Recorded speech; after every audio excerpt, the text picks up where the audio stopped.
I guess we got to give that one to the good old Invisible Man. Yeah. Great job.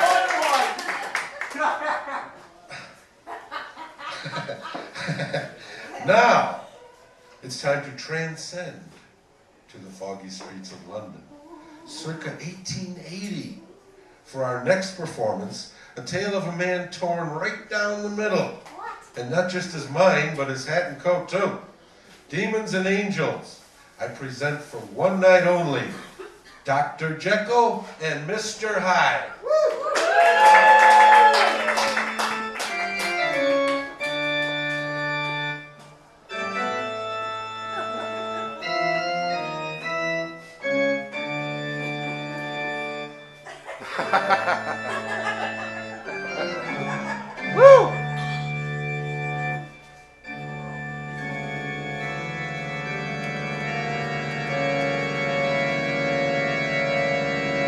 Goddamn Dracula destroyed all my notes! Good work, Dracula. This wasn't in the script. I got more jokes. Thanks, Dracula. I love you too, honey. That's okay. Mr. Teacher comes prepared. No more music? What the hell? Show sounds like I need music.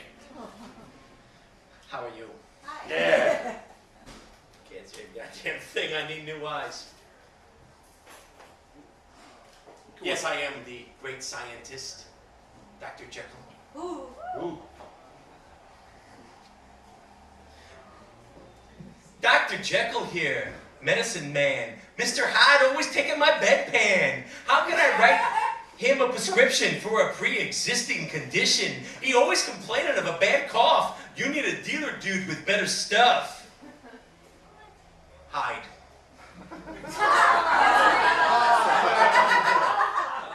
Dr. Jekyll cannot cure your pain. He got his medical degree from the school of the insane. He always courting women wearing a cape, still in court fighting that charge of date rape. Oh. Ooh.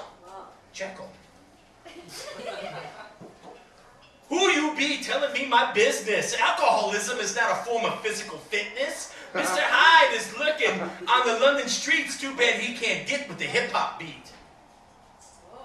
Whoa. Hyde.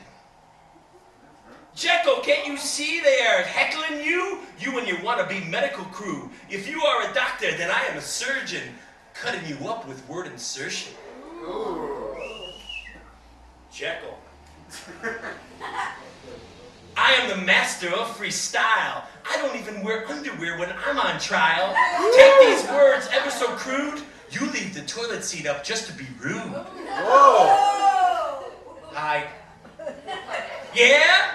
Well, you leave the cap off the toothpaste. Last night you brushed your teeth with medical waste. And who's gonna rinse all these dirty dishes? Hazel ain't here to comply with your wishes. Jekyll. It takes two to tango, that I do know. But you are always losing the remote control. This morning I wanted Fox Sunday News, but you put on MSNBC Channel 22 News. Hyde. Take your Republican Tea Party and cake. The liberal army will leave you in its wake.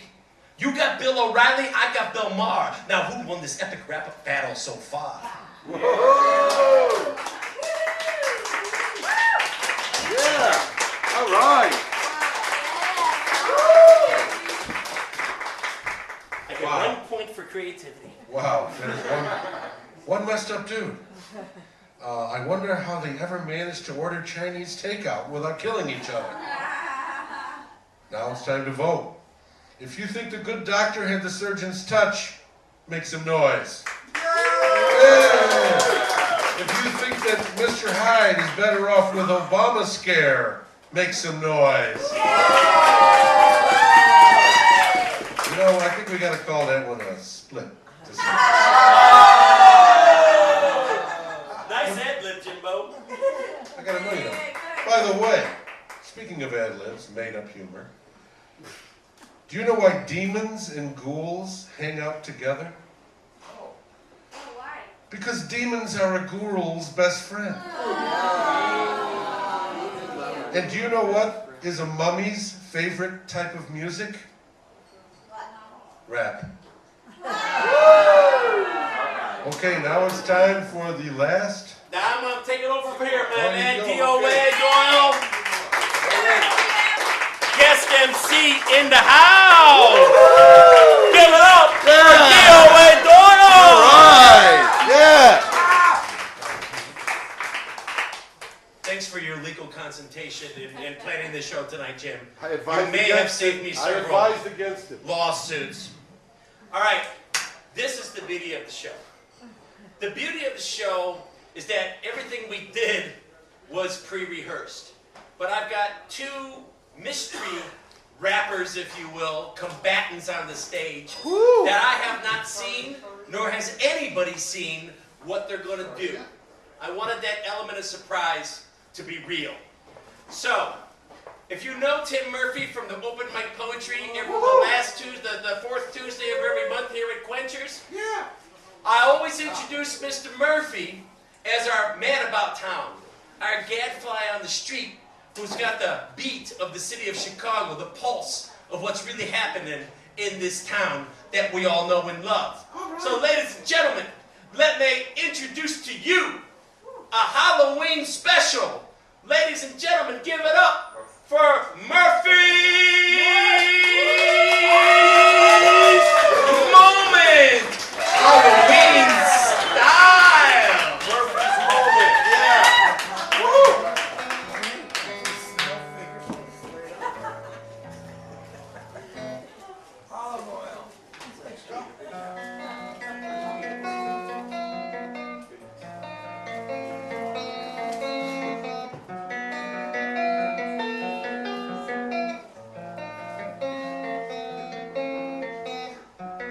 I'm a gambler, I'm a runner, but you knew that when you laid down. I'm a picture of ugly stories, I'm a killer and I'm a clown. Step into the street by sundown. Step into your last goodbye. Step in. I'll make you die. Okay, here we go.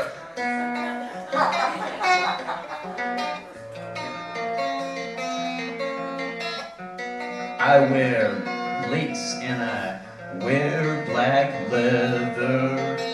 My gun is lightning in my hand. My shots are clean and my shots are final. My shots are deadly and when it's done, you're as stiff as my smoking barrel. You're as dead as a desert night. You're a notch and I'm a legend. You're at peace and I must hide.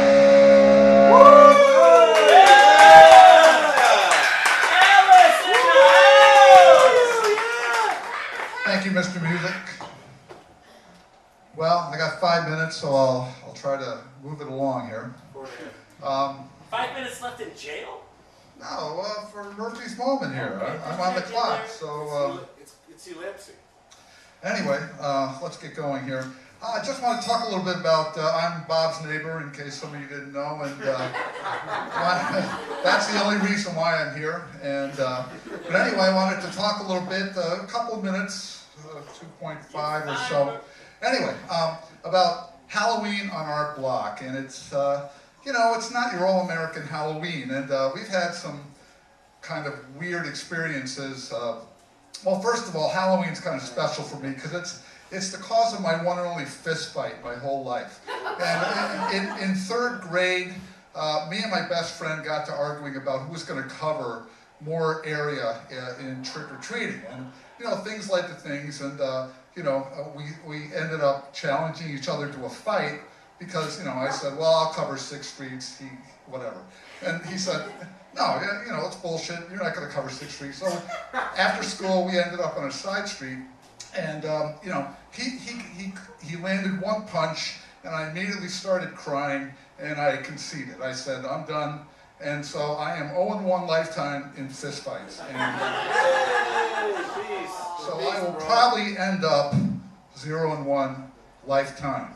So, you know, that's one thing. Okay, well anyway, trick-or-treating on Avers Avenue where Bob and I live, and you know, we try to get some candy and the kids come up and all this, and you know, so one time, you know, I open the door and there's this kid who's as tall as me, and he's wearing, you know, blue jeans, a t-shirt, and a hoodie with the hood up, and you know, kind of sarcastically I said, and what's your costume? And the kid said, I'm a gangbanger. And, you know, and so I thought, but I didn't say, gee, that's a real stretch for you, isn't it? You know, I didn't say it because who knows what the kid would have done, you know? In our hood, irony is not a huge deal, you know, so. And the other thing that really pisses me off is these kids, these little kids, they have good costumes and everything, but, you know, you open the door and they just stand there with their bags and they don't say a word.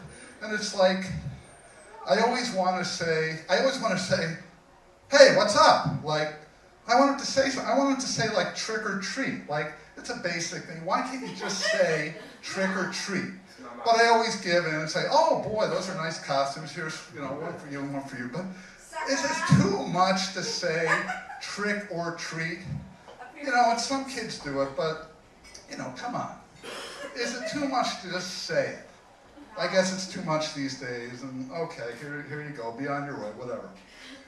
So that's trick-or-treating. It's Halloween on Avers Avenue, and it's whatever. It is what it is these days. And I hate to sound like an old fart, that, you know, complaining about the younger generation, but it's the way of the world, you know. So anyway, okay. So not so epic rap battles of Halloween. This is probably going to collapse in the middle, but I did do a couple of, you know, really brief. Oh, by the way, can anybody guess what my costume is? Jailbird. A nun that's been convicted of a felony murder. No. I'm close. Good call. Okay, we're going to cut this off in 15 seconds. Anybody? Olive oil. Pedophile priest. I'll give you a hint. It's jazz related. Thelonious Monk. Thelonious Monk! Okay, so the first, I got two not so epic.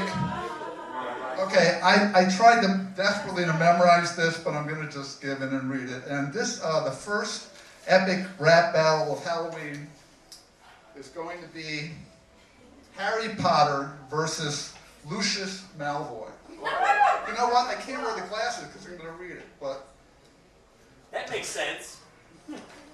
Okay, here's Harry Potter goes first against Lucius Malfoy. If you're not a Harry Potter person, Lucius Malfoy is Harry's rival, is the evil wizard. Okay, here goes. My name is Harry and I like to parry. Got my nasty ass wand, I'm gonna dump you in the pond or turn you into a wiggly ass worm, or even better, a cup of yak sperm. There's nothing in you there's nothing you can do to bust my spells. Your rap's nothing but a bunch of whack yells. Okay, here's Lucius. Potter fans get it. I'm Louis Malfoy of the Slytherin. I look at you, you be withering. Potter, you just a goody two-shoes bitch with your suck-up Ron and Hermione witch. Hermione, you really want me anyway, so kick your spells to the curb and get out of my way. I the man at old Hogwarts, me and my daddy shove your wand up where it hurts.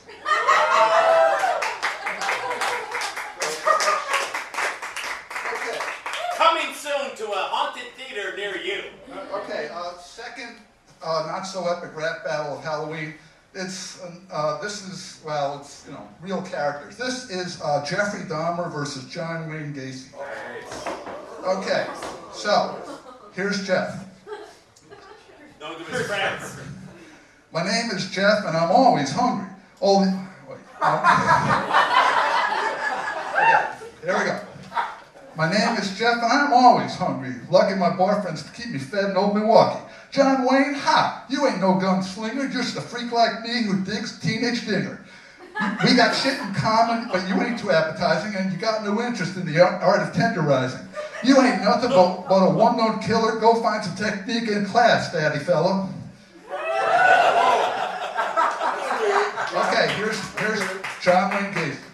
Hey, Jeffy boy, jive assing from the country, try doing your thing in the big bag city, where you got real cops instead of Barney Fife, and most of your targets will cut you with a knife. You gotta have your shit right to do it like me, cause nobody gives a crap in Beer City. If you wanna be a bad boy, take it from the H. You gotta get yourself a prime crawl space.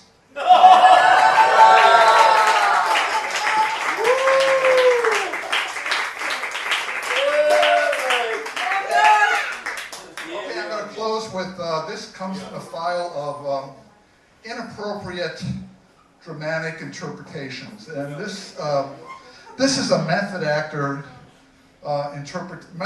interpretation of a well-known and well-loved show tune. It's just not right, and this is it. You know, I could have spread my wings and done 10,000 things. Instead, I danced all night. Damn it. Good night. Thank you.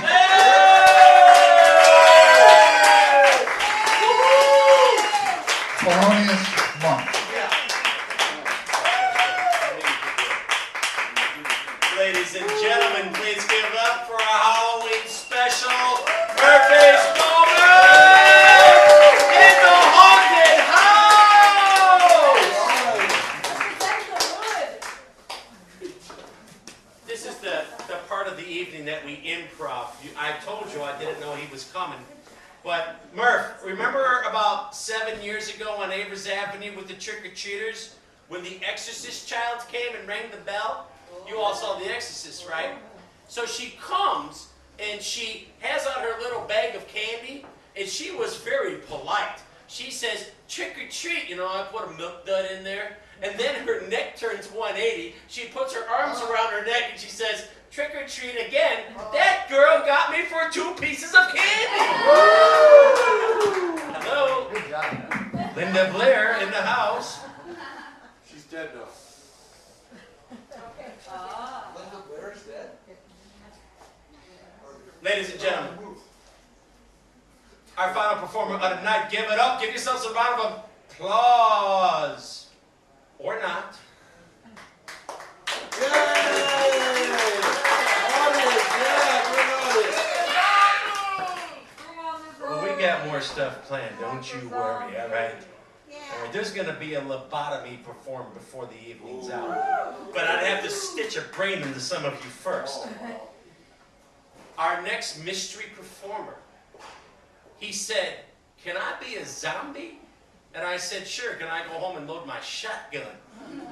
And I said, what should I call you? He said, call me John Smith. I have no idea where this is going, but I hope you stay to find out. Ladies and gentlemen, please give it up for the self-proclaimed zombie of the evening, one Mr. John Smith in the House of Horrors.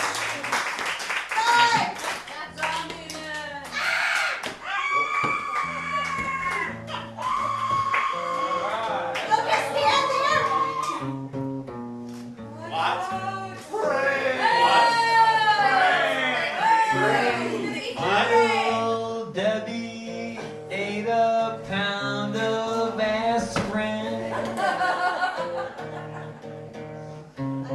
She got them from the shelf upon the wall. Can I get up and drink a beer now? Debbie's money wasn't You broke my there watch! to save her. In a house. She didn't even hear her baby call. Dead babies can't take care of themselves. Dead babies can't take things off the shelf. Well, we didn't want them anyway.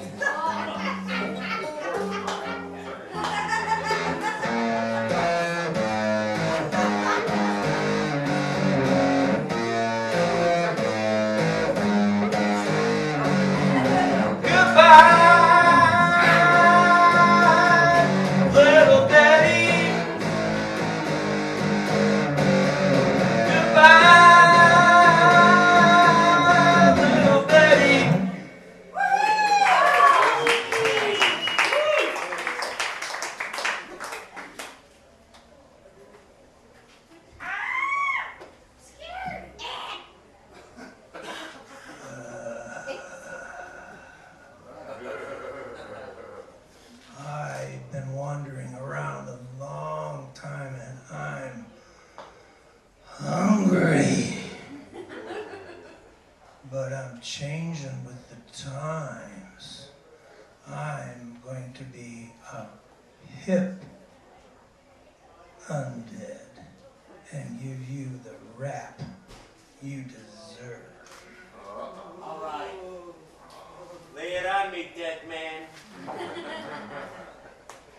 see a run for the bus.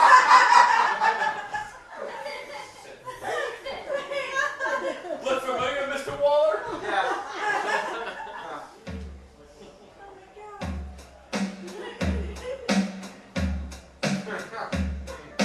The coffin started rocking and my stomach started knocking. The hunger so popping from a mind that was craving and raving. A downright craving. I gotta be honest, my tongue was paving the only road that I could take. This was no mistake. My path laid out clear, waking up without fear. Felt a deep urge, sitting up with a surge, climbing out steep, digging up neat. Wanted to shout, what's this about? I'm so hungry.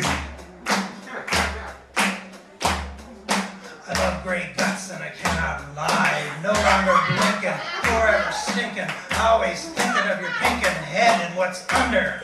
My hunger growing, certain and knowing. Cerebellums are crowing for my love. The cranium source fills me with source. Always puts me on course, so I stumble and shuffle, break into a scuffle, unrequited kerfuffle. I would kill for a meal. I love gray guts, so I cannot die. I keep moving like a fly in your eye, though my body is rotting. Dripping snot and clotting. I can still turn my head, for them brains I'm like warm bread. Full frontal lobes are my treasure, wet and rounded with pleasure.